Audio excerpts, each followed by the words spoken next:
Hello बच्चों, नमस्कार। GST की अपार सफलता के बाद हम लोग फिर से मिल रहे हैं अपने नेक्स्ट वीडियो में। तो आज हम लोगों का स्पेशली फोकस है अपना दूसरा एग्जाम कॉर्पोरेट अकाउंट। हमारी जीएसटी का फर्स्ट पेपर खत्म हो चुका है और नेक्स्ट पेपर है कॉर्पोरेट। तो सर अब कॉर्पोरेट में फोकस करने के लिए हमें किन किन चैप्टर्स पे ज़्यादा फोकस करना है, किन चैप्टर्स से न्यूमेरिकल आने के चांसेस बहुत ज़्यादा हैं, किन चैप्टर्स से थ्योरीज आएंगे, किस किस टॉपिक्स पे ज्यादा ध्यान दिया जाए, तो ये सारी बातों पर आज हम लोग डिस्कस करेंगे। ठीक है, तो लेट ना करते हुए स्टार्ट करते हैं आज का ये वीडियो।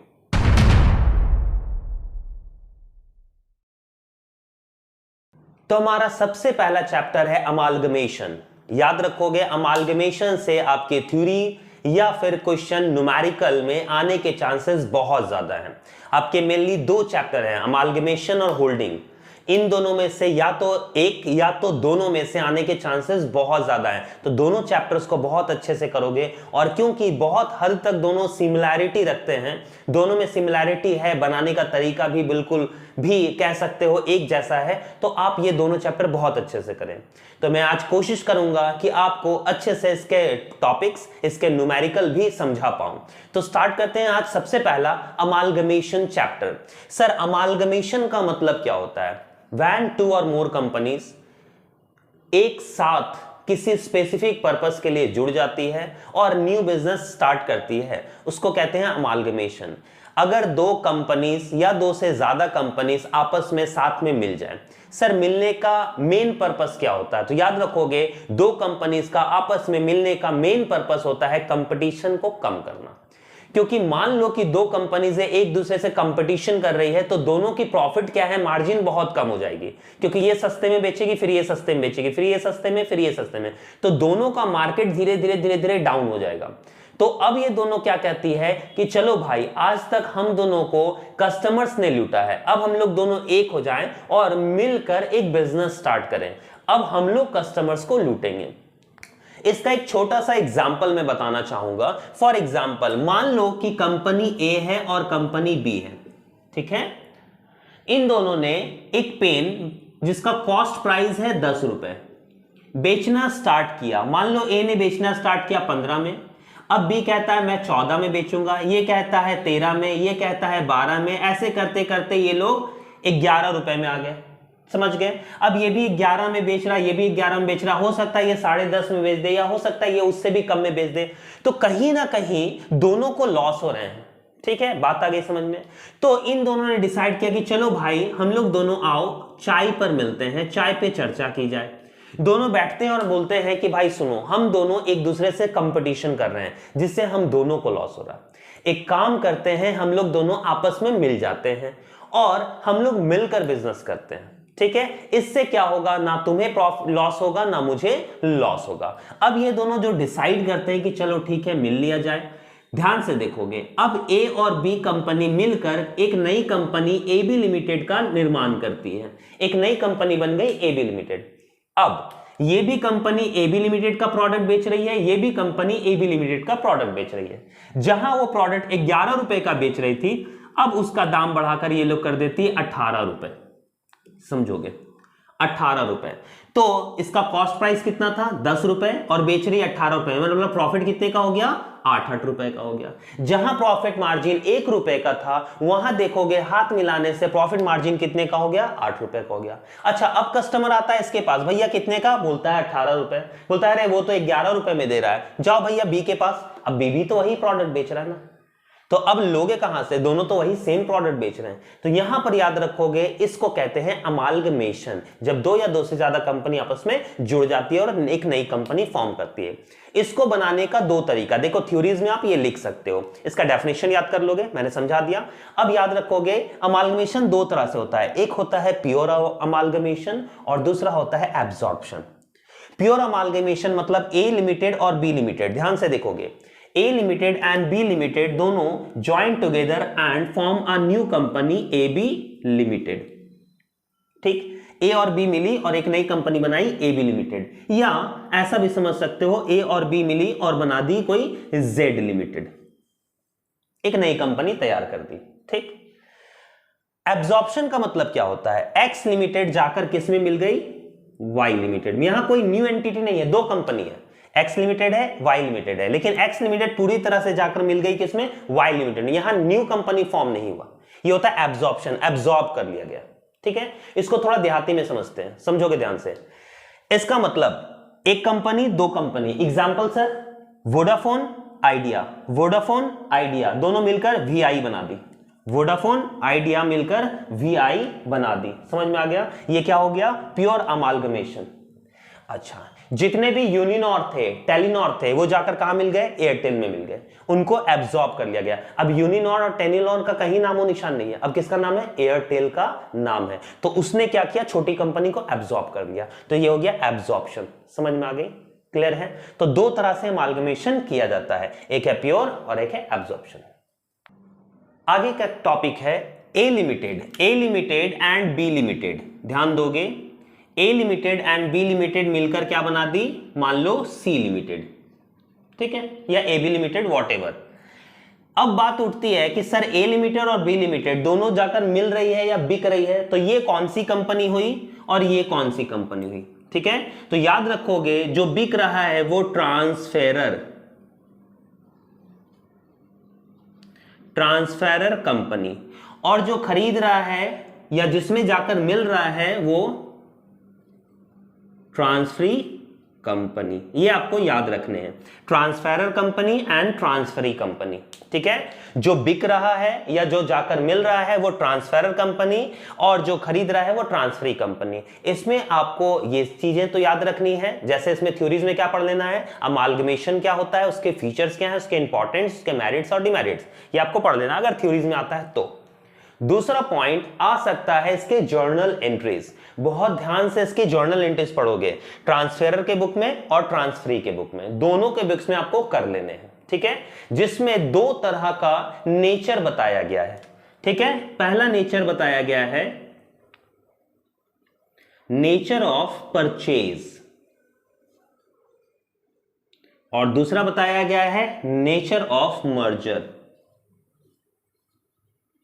ठीक, एक हो गया नेचर ऑफ परचेज, एक हो गया नेचर ऑफ मर्जर। ये दो केसेस होते हैं। सर नेचर ऑफ परचेज क्या है, नेचर ऑफ मर्जर क्या है।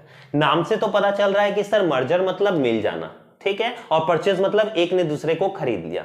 ठीक है, यहां तक तो समझ में आ रहा है, लेकिन इसके कुछ कंडीशंस अप्लाई होते हैं। ठीक है, इसमें 5 कंडीशन है आपको, जिसको आपको देख के समझना पड़ेगा ये नेचर ऑफ मर्जर का केस है या नेचर ऑफ परचेज का केस है। क्योंकि अगर नेचर ऑफ मर्जर का केस है तो उसकी एंट्रीज अलग बनती है, अगर नेचर ऑफ परचेज का केस है तो उसकी एंट्रीज अलग बनती है। ये आपको ध्यान में रखना है। ठीक है, तो ये 5 टॉपिक्स क्या क्या हैं, ध्यान से देखोगे। ये 5 पॉइंट्स अगर आपके मिलते हैं तो वो नेचर ऑफ मर्जर है, अगर 5 में से कोई भी एक मैच नहीं करता तो वो नेचर ऑफ परचेज हो जाएगा। जैसे कहता है कि all the assets and liabilities of the transferor company become the after amalgamation the assets and liabilities of the transferee company. सारे के सारे एसेट जो है ट्रांसफेरर के वो किसके हो जाएंगे, ट्रांसफरी के। याद रखोगे सारे के सारे एसेट्स। अब इसको ऐसे समझोगे कि अगर हमारा बैलेंस शीट है, इनके पास कुछ ना कुछ एसेट्स है, ये सारा एसेट्स अगर इनके नाम पर ट्रांसफर हो गया, सारा लायबिलिटीज ट्रांसफर हो गया, तो वो नेचर ऑफ मर्जर है। लेकिन अगर सारा नहीं ट्रांसफर हुआ तो कौन सा है, नेचर ऑफ परचेज है। इसको ऐसे समझो, जब हम आलू, भिंडी, प्याज खरीदने जाते हैं मार्केट में, तो क्या सारी के सारी चीजों को हम लोग ले लेते हैं या चुन छाट कर अच्छी अच्छी चीजों को लेते हैं। तो सर ऑब्वियसली अगर हम अच्छी चीजें नहीं चुनेंगे तो घर में मम्मी तो घर से ही निकाल देगी।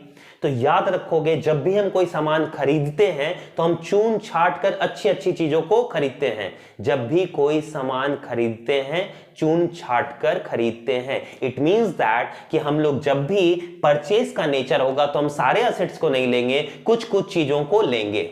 समझ में आ गया। और अगर ये मर्जर का केस है, अब सोचो कि आप दुकानदार के साथ मिल गए, भैया तुम्हारी दुकान मेरी हो गई, मेरी दुकान तुम्हारी हो गई, तो क्या करेंगे, उनसे चुन छाट कर खरीदेंगे? नहीं, सारा का सारा आपका, मेरा मेरा आपका हो गया। तो उस टाइम पे मर्जर मतलब सारी चीजें अगर हम लोग बिना चुने छाटे सारा एसेट्स और सारा लायबिलिटीज ले लिए तो मर्जर का केस है, और अगर कुछ कुछ चीजों को लिया है बाकी चीजों को छोड़ दिया है तो नेचर ऑफ परचेज है। ये आपको याद रखना है। ठीक है।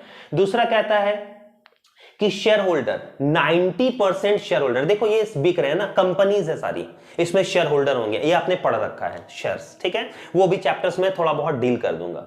तो इसके शेयर होल्डर्स एग्री करने चाहिए ना, क्योंकि share holders are the owner of the company.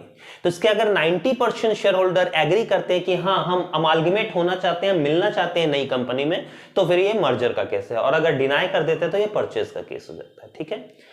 तीसरा क्या कहता है, कंसिडरेशन जो पेड होगा वो इक्विटी शेयर्स में पेड होगा, या तो इक्विटी शेयर्स या तो कैश में, अगर फ्रैक्शन में आता है तो। मतलब जब हम लोग खरीदेंगे, ध्यान दो इसमें परचेज कंसिडरेशन निकलता है, जब भी हम लोग किसी कंपनी को खरीदेंगे तो उसको तो पैसा देंगे ना, भाई तुम्हारी कंपनी मेरे मिल रही है, तो उसको पैसे के जगह हम शेयर्स देते हैं तो वो मर्जर का केस है।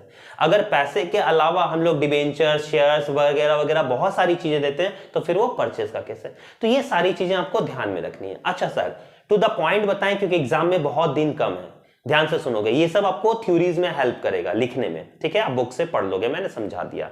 अब मेन क्या करना है एग्जाम में, जब हम न्यूमेरिकल बना रहे हो तो ये याद रखना है कि अगर आपका लिखा हुआ है नेचर ऑफ मर्जर से तो आप मर्जर से बनाओगे, अगर लिखा हुआ है नेचर ऑफ परचेस तो परचेस से बनाओगे, अगर कुछ नहीं लिखा हुआ है सर तो परचेस से बना दीजिएगा, नेचर ऑफ परचेस से आपको बना देने हैं। समझ में आ गई बातें? तो ये दो केसेस हैं अमालगमेशन में कि नेचर ऑफ मर्जर और नेचर ऑफ परचेस, उसके क्वेश्चंस में लिखा रहेगा और उसी के थ्रू आपको एंट्रीज बनाने हैं, ठीक है। अब फटाफट सर आप इसके एंट्रीज बता दें कि ट्रांसफरर अपने बुक्स में कौन कौन सी एंट्री पास करता है और कौन कौन से अकाउंट खोलता है। वैसे ही ट्रांसफरी अपने बुक्स में कौन कौन से एंट्री पास करता है और कौन कौन से अकाउंट खोलता है। ये बहुत ध्यान से आप लोग देखोगे और लिख लोगे, क्योंकि एग्जाम में हो सकता है आपका पूछा जाए what do you mean by amalgamation, explain its feature, या पूछा जा सकता है कि pass the necessary journal entry in the books of transferor company, या what entry should be pass in the books of transferee company in the nature of merger या purchase, कुछ भी पूछा जा सकता है, ठीक है। तो हम लोग अब डिस्कस करते हैं अबाउट द जर्नल एंट्रीज। तो हमारा सबसे पहला entry journal entries in the books of transferor company, जो बिक रही है याद रखोगे, वो बनाएगी रियलाइजेशंस का एंट्री। आपने अगर डिसोल्यूशन पढ़ रखा होगा 12 में तो आपने अच्छे से पढ़ रखा होगा रियलाइजेशन अकाउंट, क्योंकि जो बिकती है वो डिसॉल्व हो जाती है, ठीक है। तो वो अपनी एंट्रीज बनाती है रियलाइजेशन का। तो पहला एंट्री बनाएगी realisation account debit to all assets, याद रखोगे ऑल एसेट्स, ठीक है। जितने भी आपको एसेट्स होंगे सारे के सारे एसेट्स आपको बुक वैल्यू पे दिखाने हैं। बुक वैल्यू याद रखोगे, बैलेंस शीट में जो वैल्यू दिया हुआ है सारे के सारे एसेट्स को आपको दिखा देना है, ऑल, ठीक। अच्छा दूसरा बनेगा आउटसाइड लाइबिलिटीज, याद रखोगे आउटसाइड लाइबिलिटीज जिसको हमको पे करना है, वी हैव टू पे इट, वो टू रियलाइजेशन, ठीक। ये हो गया मर्जर का केस, अगर मर्जर में। अच्छा सर अगर परचेस का केस हुआ तो भाई परचेस के केस में तो मैंने बताया था कि भिंडी, आलू, प्याज, टमाटर चून छाट कर लेंगे, सारा लेंगे नहीं, तो जो जो लेंगे वो दिखा देंगे, ठीक। समझ में आ गई बात? जहां मर्जर रहेगा वहां ऑल एसेट सारा दिखा देना बुक वैल्यू से, बैलेंस शीट से। अगर परचेस का केस रहा तो वहां लिखा हुआ रहेगा नीचे एडजस्टमेंट में कि इसको मैंने इतने में खरीदा, लैंड को मैंने इतने में खरीदा, बिल्डिंग को इतने में खरीदा, बाकी चीजों को नहीं खरीदा तो छोड़ दोगे। समझ में आ गया? ठीक। तो पहला रिलेशन टू ऑल एसेट्स, दूसरा आउटसाइड लायबिलिटी, जो जो नाम रहेगा क्रेडिटर्स, बिल्स पेबल, डिबेंचर्स, सारा टू रियलाइजेशन अकाउंट, ठीक है। तीसरा थर्ड एंट्री, अब मैंने सर सारे एसेट्स और सारे लायबिलिटीज को दे दिया, अच्छा उसके बदले तो हमको मिलेगा ना, किससे मिलेगा? ट्रांसफरी कंपनी, क्योंकि वो खरीद रहा है तो वो हमको देगा पैसा, तो उसको हम बताते हैं कि भैया सुनो परचेस कंसिडरेशन तुम्हारा कितना होगा, तुम मेरे बुक्स का, मेरे बिजनेस का कितना वैल्यू लगाते हो ये बताता हूं मैं तुम्हें। तो मेरा वैल्यू क्या लगाएगा, वो एंट्री बनेगा transferee company account debit to realisation, ठीक है। मान लो उसने मेरी कंपनी का वैल्यू लगाया 2,50,000 रुपए, सपोज कर लो, ये भी बुक में दिया रहेगा कि परचेस कंसिडरेशन कितना है, वो निकालने में सिखा दूंगा आगे, ठीक है। तो वो वैल्यू दिया हुआ है, तो तीसरा एंट्री बन जाएगा, उसका वैल्यू दिखा देना आपको, जो भी ट्रांसफरी कंपनी रहेगी। जैसे यहाँ ए बी मिलकर सी बना रही थी, तो सी इज अ ट्रांसफरी कंपनी, तो यहाँ सी लिमिटेड लिख देंगे, ठीक है।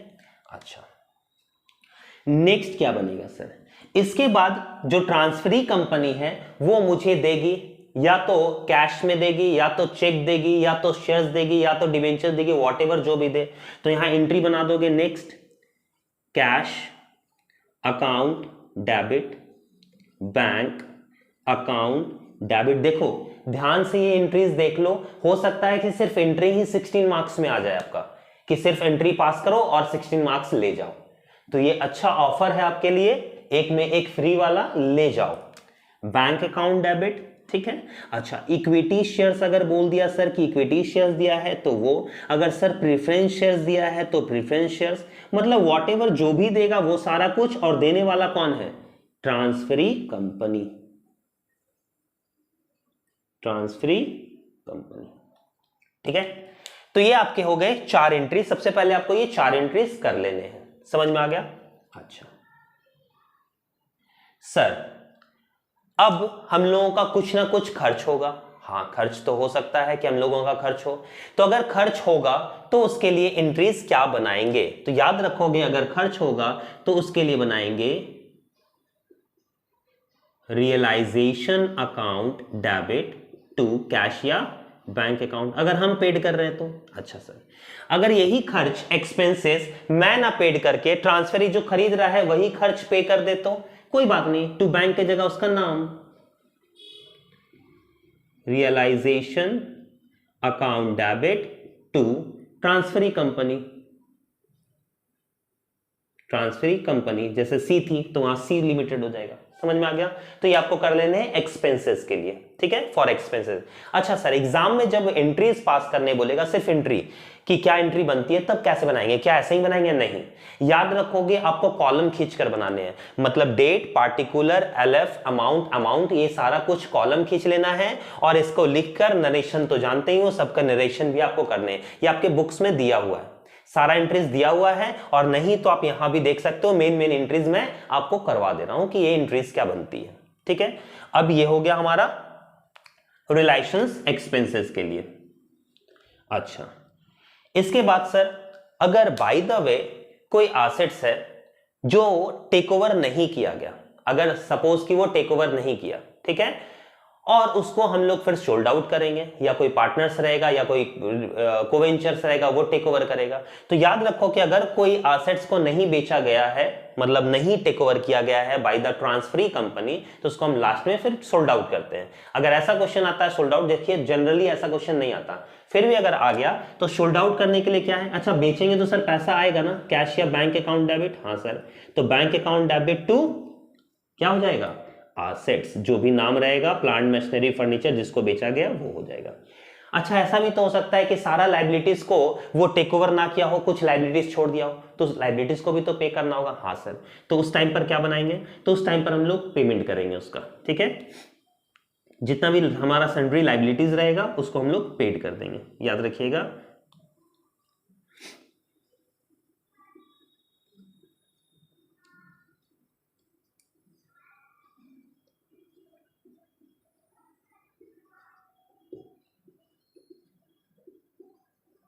ठीक है, अब इसके लिए रियलाइजेशन में क्या एंट्री बनेगा, क्योंकि सर हम लोग तो रियलाइजेशन में बना रहे हैं, इसलिए अगर हम लोग रियलाइजेशन में ये काम करेंगे तो इसका एंट्री बन जाएगा bank account debit to realisation account, और यहां सन्ड्री लाइबिलिटीज को हटाकर रियलाइजेशन अकाउंट।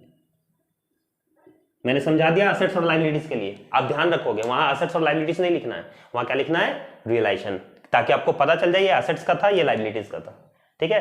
तो वहां लिखना है बैंक अकाउंट टू रियलाइजेशन, ये एसेट्स के लिए हो गया, यहां पर मैं लिख भी देता हूं, ये एसेट्स अगर हम लोग शोल्ड करते हैं तो, ठीक है, और अगर हम लाइबिलिटीज पेड करते हैं तो, अगर हम लोग लाइबिलिटीज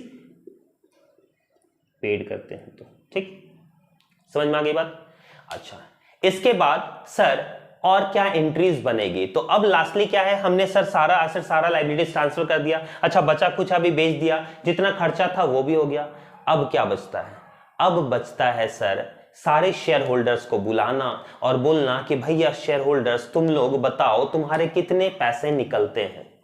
तो सारे शेयर होल्डर्स का पैसा कैसे निकलेगा, या तो उसका शेयर कैपिटल होगा, अच्छा रिजर्व एंड सरप्लस, हाँ सर वो तो उसी का पैसा होता है, जितना भी प्रॉफिट लॉस होगा हाँ सर उसी का पैसा होता है। तो ये सारी चीजों को जोड़कर हम बताएंगे भैया शेयर होल्डर तुम्हारा कितना पैसा निकलता है। तो हम लोग उसके लिए एंट्री बनाएंगे, ध्यान से सुनोगे, सारा देखोगे। शेयर्स कैपिटल अकाउंट डेबिट, ये लिखा रहेगा बैलेंस शीट में। अगर कोई भी रिजर्व और सरप्लस है वो डेबिट, अगर कोई भी पीएल है स्टेटमेंट ऑफ पीएल अकाउंट वो debit to share holders account, share holders account, ये आपको एंट्रीज बनाने हैं। ठीक है, जैसे क्वेश्चन में आपका दिया गया है जितना भी कैपिटल है वगैरह वगैरह, क्योंकि हम बिक रहे हैं, अब हम जा रहे हैं छोड़कर, तो आपको सारे पैसे तो आपको वापस करने पड़ेंगे ना। तो हम पूछते हैं आपसे कि आपका कितना पैसा बनता है, तो जो जो फंड आपका है वो सारा जोड़कर हम इक्विटी शेयर होल्डर में दिखा देंगे कि भैया तुम्हारा इतना पैसा बनता है। अब लास्टली बनेगा क्या, रियलाइजेशन अकाउंट खोलोगे, या तो इसमें प्रॉफिट आएगा या तो इसमें लॉस आएगा। ठीक है, या तो इसमें प्रॉफिट आएगा या तो इसमें लॉस आएगा। तो प्रॉफिट के लिए क्या बनाएंगे और लॉस के लिए क्या बनाएंगे वो एंट्रीज देख लेंगे। तब तक अगर आपको कॉपी करना है तो इसको कॉपी कर लें, स्क्रीनशॉट ले लें। अच्छा, नेक्स्ट क्या बनाएंगे, ध्यान दोगे। अब हम लोग नेक्स्ट बनाएंगे रियलाइजेशन का प्रॉफिट और लॉस। ध्यान से देखोगे, अगर प्रॉफिट हुआ तो क्या बनेगा सर, फॉर प्रॉफिट, प्रॉफिट के लिए आपका एंट्री बन जाएगा realisation account debit to equity share holders account. ठीक, अच्छा लॉस हो जाएगा सर इसी का उल्टा, फॉर लॉस क्या बन जाएगा, इक्विटी या जो भी शेयर होल्डर्स रहेंगे अकाउंट डेबिट टू क्या बन जाएगा, रियलाइजेशन, टू रियलाइजेशन अकाउंट। ठीक, ये हो गया। और लास्ट आपको करना है पेमेंट। अब तो ये हो गया प्रॉफिट और लॉस, अब इनका जितना भी पैसा निकला अब इनको देना है। अच्छा, कौन सा पैसा देना है, देना है तो किसको देना है, शेयर होल्डर्स को देना है, तो वो रिसीवर हो गए, याद रखोगे शेयर होल्डर्स, रिसीवर को डेबिट करते हैं, डेबिट द रिसीवर पढ़े हो टू। अब हमारे पास है क्या, तो सर हमने जो सी को बेचा था उससे जो हमको मिला है हम सब इनको दे देंगे, या तो उससे हमको कैश मिला होगा, या तो चेक बैंक मिला होगा, या तो इक्विटी शेयर मिला होगा, जो भी मिला होगा, तो जो भी मिला है हम इसको ट्रांसफर करेंगे टू इक्विटी शेयर ऑफ, देखो हम यहाँ ट्रांसफरी का नाम लिख देते हैं, सी लिमिटेड, सी का जो मिला होगा, या हमको सर कैश मिला होगा, या सर हमको क्या मिला होगा, चेक मिला होगा, तो जो भी मिला होगा हम इसको ट्रांसफर कर देंगे। ये आपका लास्ट एंट्री बनता है। ये बन गया आपका ट्रांसफरर के बुक में एंट्रीज, ये आपको एंट्रीज बना लेने हैं। ठीक है, क्लियर हो गया। चलिए अब हम लोग सीखेंगे journal entries in the books of transferor company. तो हम लोग नेक्स्ट देखेंगे journal entries in the books of transferee company.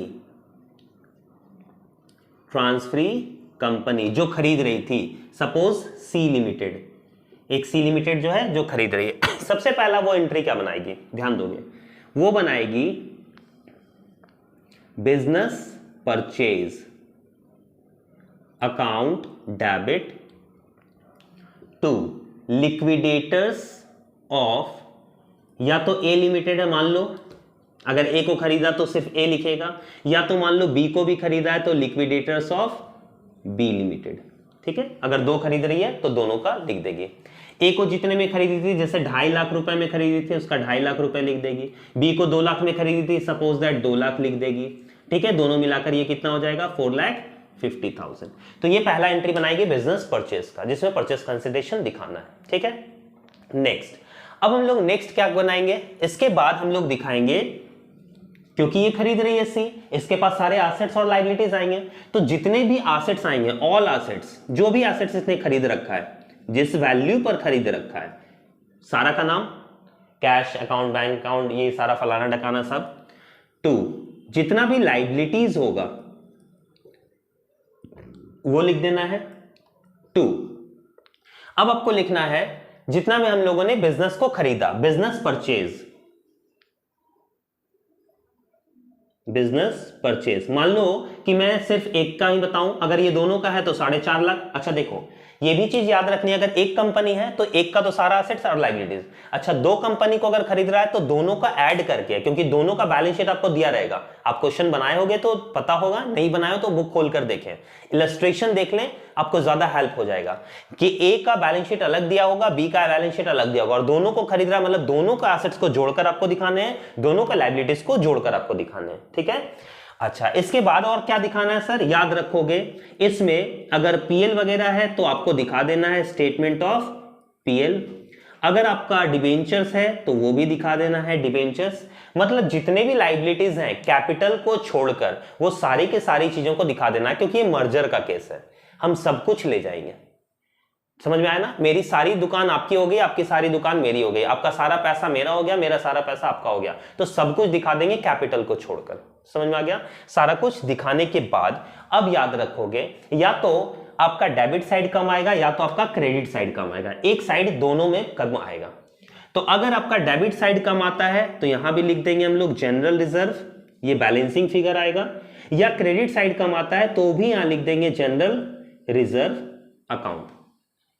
अब क्या है इसका मेन ध्यान दोगे, जब इसका आप बैलेंस शीट बनाने जाओगे, ध्यान से सुनोगे, जब आप इसका बैलेंस शीट बनाने जाओगे तो वहां जो न्यू जनरल रिजर्व होगा, अगर आपका जनरल रिजर्व क्रेडिट बैलेंस आया है तो वो वहां जाकर प्लस हो जाएगा न्यू बैलेंस शीट में, और अगर आपका जनरल रिजर्व डेबिट बैलेंस आया तो वो वहां जाकर माइनस हो जाएगा। ठीक है। ये चीजें जब आप क्वेश्चंस बनाओगे तो ध्यान रखोगे कि जब भी हम लोग का बैलेंस फिगर क्रेडिट बैलेंस आया जनरल रिजर्व तो वो जाकर प्लस हो जाएगा आपके जनरल रिजर्व में न्यू बैलेंस शीट में, और अगर डेबिट में आया तो जनरल रिजर्व में वो माइनस हो जाएगा। ठीक है, बात आ गई समझ में। आपको ये दो एंट्रीज बना लेने हैं। इसके अलावा फिर क्या करना है सर, ये एंट्रीज बनाने के बाद अब आपको बनाने हैं लिक्विडेटर्स। लिक्विडेटर्स को पेमेंट करना है, तो नेक्स्ट एंट्री आपको बनाना है लिक्विडेटर्स ऑफ, मान लो कि मैं सिर्फ ए का बनाता हूं, ए लिमिटेड ही है मेरे पास, सपोज कर लेते हैं, तो लिक्विडेटर्स ऑफ ए लिमिटेड 2, इसको मैंने दिया क्या था, तो सर मैंने दिया था अगर इक्विटी शेयर्स तो मैं इक्विटी शेयर्स लिखूंगा, अगर मैंने कैश दिया था तो मैं कैश लिखूंगा, अगर मैंने कोई चेक दिया था तो मैं बैंक लिखूंगा, जो जो मैं चीजें दूंगा वो एंट्रीज कर लूंगा। ठीक है, वो एंट्रीज आपको पास कर लेना है, ये तीसरा एंट्री बन जाएगा आपका। इसके बाद आपको देखना है कि हम लोगों ने कोई भी डिबेंचर्स, जो उसका डिबेंचर्स था उसको टेक ओवर किया है, मान लो इसके पास 10% डिबेंचर्स था और उसको मैंने कन्वर्ट कर दिया है 12% में, तो उसके लिए एंट्रीज क्या बनेगी, ध्यान से सुनोगे। अगर मैंने उसके 10% डिबेंचर्स को लिया है तो उसको डेबिट कर दोगे, और उसको अगर मैंने कन्वर्ट किया है 12% में तो कर दोगे 12% डिबेंचर अकाउंट। समझ में? अगर मैं जो चेंज करूंगा नया डिबेंचर वो नीचे क्रेडिट साइड आएगा, कभी कभी सेम ही रह जाता है, तो आपको ये एंट्री करनी पड़ेगी 10% debenture account debit to 10% debenture account. ठीक है, जब टेक ओवर करेंगे तो वो सेम एंट्री बनता है डिबेंचर को चेंज करने के लिए। ठीक, एंड नेक्स्ट अगर स्टैच्यूटरी रिजर्व है तो उसके लिए आपको बना देना है amalgamation adjustment account debit to statutory reserve account. कम से कम आपको इतनी एंट्रीज तो पास करने ही पड़ेंगे, तो ये एंट्रीज आपको देख लेने हैं, ये आपको क्वेश्चन में काफी हेल्प करेगा। ठीक है, बाकी आपके बुक्स में लिखा हुआ है, ये आप उसको भी देख सकते हो। ये हो गया मर्जर का केस। अच्छा सर, परचेज का केस हुआ तो कितना डिफरेंस है? देखो बहुत ज्यादा डिफरेंस नहीं है। अगर ये नेचर परचेज का होगा तो परचेज में तो आपको पता है कि मैंने सारे एसेट्स नहीं खरीदे होंगे, अच्छा सारे लायबिलिटीज नहीं खरीदे होंगे, तो पहला पॉइंट तो जितना मैंने खरीदा है वो दिखाना है। दूसरा पॉइंट, क्योंकि ये नेचर ऑफ परचेज है इसीलिए वो अपना प्रॉफिट का हिस्सा मुझे नहीं देगा, तो वहां पर रिजर्व और पीएल आपको नहीं दिखाना है। ठीक है, याद रखोगे पीएल नहीं दिखाना है, बाकी कोई रिजर्व नहीं दिखाना है। ठीक है, और यहां पर जो हम लोग जनरल रिजर्व लिख रहे थे ये जनरल रिजर्व नहीं आएगा। अब क्या आएगा सर? तो याद रखोगे अगर क्रेडिट में कम आया तो यहां कैपिटल रिजर्व आएगा, और अगर डेबिट में कम आया तो यहां गुडविल आएगा। ये नेचर ऑफ परचेज हो गया। तो इसका इफेक्ट क्या पड़ेगा सर? जैसे आप वहां बता रहे थे प्लस और माइनस, यहां क्या इफेक्ट पड़ेगा? तो अब नए बैलेंस शीट में अगर कैपिटल रिजर्व आया तो वो लायबिलिटी साइड में दिखा देंगे, और अगर गुडविल आया तो वो एसेट्स में दिखा देंगे। बस आपको ये इतना याद रखना है। ठीक है, ये आपका एंट्रीज कंप्लीट हो गया। तो यहां होता है हम लोगों का इस चैप्टर का सारा एंट्रीज खत्म।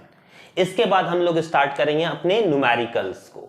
ठीक है, तो आप लोग को ये वीडियो कितना हेल्पफुल हुआ ये जरूर कमेंट करें, और अगर आपको पसंद आया तो जरूर सब्सक्राइब और शेयर करें, ताकि आगे भी बच्चों को ये हेल्प हो पाए और इस चैप्टर्स के बारे में या इंपॉर्टेंट टॉपिक्स के बारे में अपने एग्जाम को लेकर जो परेशान हैं उनकी थोड़ी बहुत मदद हो पाए। ठीक है, तो याद रखोगे कि अगर ये चैप्टर्स आपको समझ में आ गया या आपको लगा कि हाँ ये हेल्पफुल है सर और भी चैप्टर्स पे बना दें, तो हम अपना नेक्स्ट वीडियो तुरंत लेकर आएंगे इसके न्यूमेरिकल पे। और कौन कौन से चैप्टर्स में आने के चांसेस बहुत ज़्यादा हैं, जैसे शेयर्स हैं, मैं शेयर्स के भी कुछ क्वेश्चंस उसमें डील कर दूंगा, गुडविल है उसके भी क्वेश्चंस मैं बता दूंगा, और कौन कौन से टॉपिक्स को और देखना है वो हम लोग अपने नेक्स्ट वीडियो में डिस्कस कर लेंगे। साथ ही साथ इसके थ्योरीज के इंपॉर्टेंट क्वेश्चंस क्या क्या आने वाले हैं सर, क्या पढ़ लिया जाए, तो ये हम लोग उसमें डिस्कस कर लेंगे। बस आपका एक ही काम है कि आप कमेंट करें और मुझे बताएं, ताकि मुझे भी पता चले कि मेरी वीडियो आपके लिए कितनी हेल्पफुल है, जिससे मैं और भी उत्साहित हो पाऊं और आपके लिए और अच्छे तरीके से वीडियो बना पाऊं। ठीक है, तब तक के लिए धन्यवाद।